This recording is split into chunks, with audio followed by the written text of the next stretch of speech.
تحت عنوان دعم التعاون العلمي والتكنولوجي بين العراق والولايات المتحدة.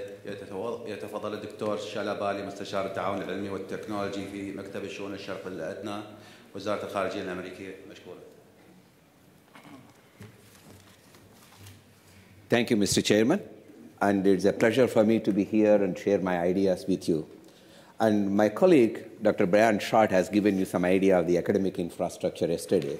But today what I'm planning to do is talk about the actual collaboration programs. There's a possibility between US and Iraqi scientists. And we'd also talk about the type of funding opportunities that may be available and how this funding organization could be actually structured. So what I wanted to do is, basically, everybody knows that science is very important. And without the help of science and technology, the progress of any economic development and any country cannot easily progress. And therefore, it's very critical that you must give emphasis and encouragement to science and technology.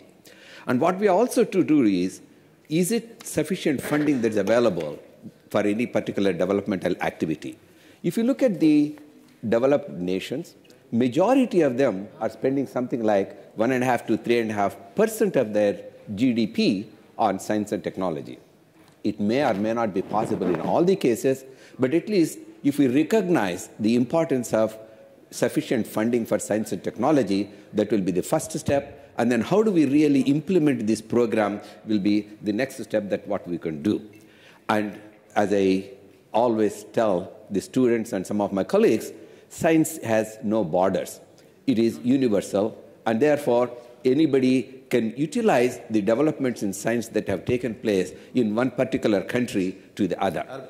But if you think of technology, technology is regional dependent in the sense that the requirements may be different, the scientific principles may be the same, and therefore technology could be different, but this is where you need to make sure that the appropriate technology is available for any particular country, and depending upon that, your priorities may be different, your way of doing things can be quite different.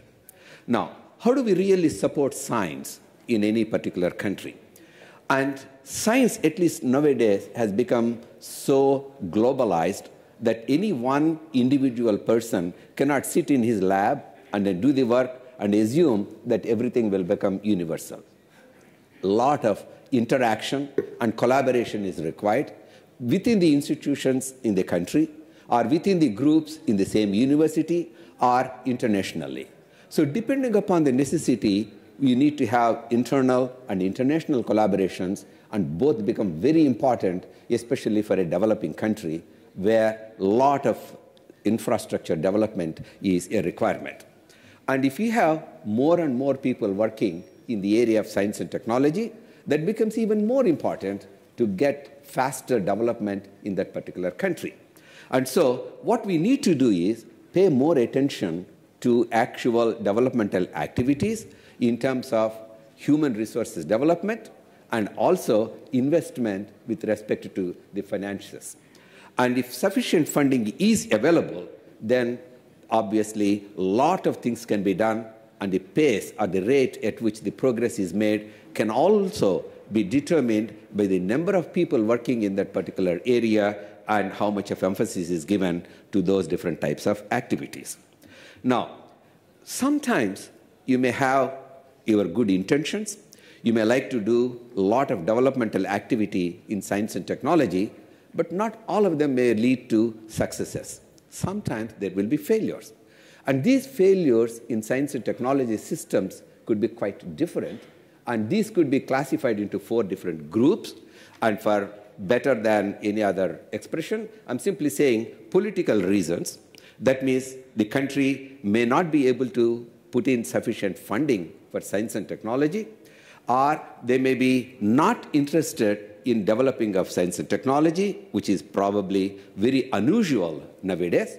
And this is one of the important aspects that we need to keep it in mind.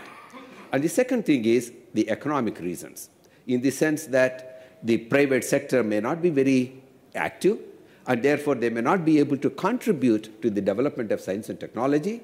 And if we depend only on the government, sometimes it may not be easy. And therefore, if the private investment can be there to cause innovation and then developmental activity, that also could be a very good thing.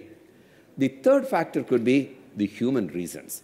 That means if the education system is not very strong and the people are not properly trained in the scientific principles and the scientific ethics of doing research, and then also one may not be able to do all the things that one is interested in. So there's political reasons may be there, economic reasons may be there, and the human resources may be there.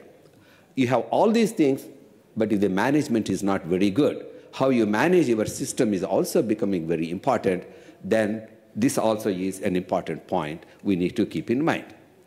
What we are looking at is the State Department in the United States and some of the university faculty members in the universities of United States are willing to help as much as possible. And how can we really do this? I've been talking to a large number of people in different universities, and there is a lot of enthusiasm from that side in the sense that we would like to help the Iraqi scientists as much as we can. But how do we really go about achieving this collaboration is the next thing. And we can try to first identify matching universities in the United States and in Iraq and see how we can actually bring these two university personnel together so that they can start developing interaction, and already some programs are there. IREX is one of the organizations which have been involved with this, and the scientific and technological development is something which we also talk about at a later stage. And then we can also bring not only individual scientists, but even universities in both Iraq and the United States, and then strengthen the relationship there also. And of all the important reasons, we can say that the national priorities, as I said, the technology means is a national priorities become very important, because the priorities in the United States may be very different from the priorities for Iraq, which may be again very different from the priorities maybe in Japan or China. So it's all national dependent. So we need to identify the priorities of doing this. How do we really achieve this? What are the various steps we need to follow? And I've identified 5 different steps in which all these components become very important. The first one is, as I said, how do we really choose the priority research areas in the science and technology collaboration? The second thing is a stable and sustainable financial base so that sufficient funding is available for conducting these research programs. And then human resource development also becomes very important. And the fourth one is, if all these things are available, but then the environment for innovation, that means the proper, sufficiently attractive and encouraging environment needs to be developed. And lastly, if a person is doing very well, that person needs to be rewarded. And if somebody is not doing well, maybe that person needs to be penalized. So the award system also becomes very important. Let me spend the next few minutes in talking about these 5 different aspects. The first thing is the priority research areas. In order to select these areas, the best people to do this will be scientists in Iraq, because they know what is required and they know what is lacking, and that's why the priorities need to be determined. But other people can help, they can give suggestions, but I think the best decisions will be made by these people, and therefore what we would like to do is bring perhaps the top scientists and technologists of the country together, have some sort of a workshop, then work out what are the various different priority areas suggested by different people, put them all together, work out, and then determine, okay, of all these areas, maybe 10 are more important. Of these 10 areas, if we are not able to spend enough money and effort on these, maybe you can choose. So you can prioritize and then decide these are the areas we would like to continue to work in the beginning, and then later on we progress onto the next stage.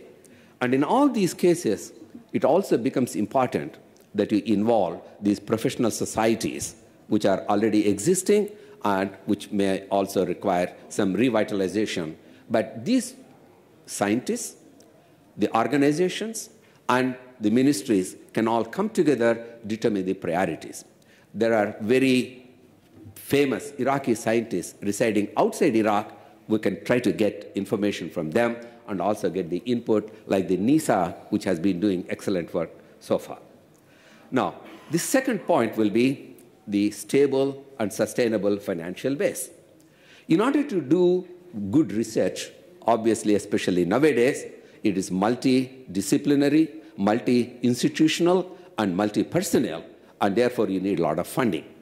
And when you want to do support of this scientific research, obviously it will be a good idea to have an organization to take care of all these requirements.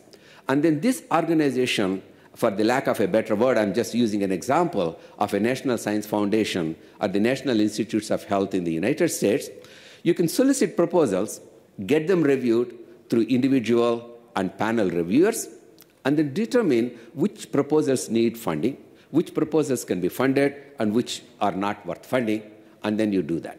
And of course, one needs to follow it up and see whether what the institution or the individual has promised has been done or not, and therefore some accountability also is put in there. So this is the second step, namely, one can try to establish an organization where the institution is given the responsibility of soliciting, reviewing, and implementing all these priority research areas. The third one will be the human resources, and in my opinion, this is perhaps the most important. Because once you develop these human resources, they're going to be there forever. The priority research areas may change with time. The funding level may be different at different levels of time. But the human resources become very, very important. And therefore, how can we really develop this particular activity is the most important one. What we need to do is identify some very potential people who have shown promise, who have the aptitude for research, who have the ability to lead, the leadership qualities, and then train these people by sending them maybe to good universities overseas, and then get them trained. They'll come back, train more people in Iraq, like what we say, the trainer trains the other people, and that's where it's going to be very good.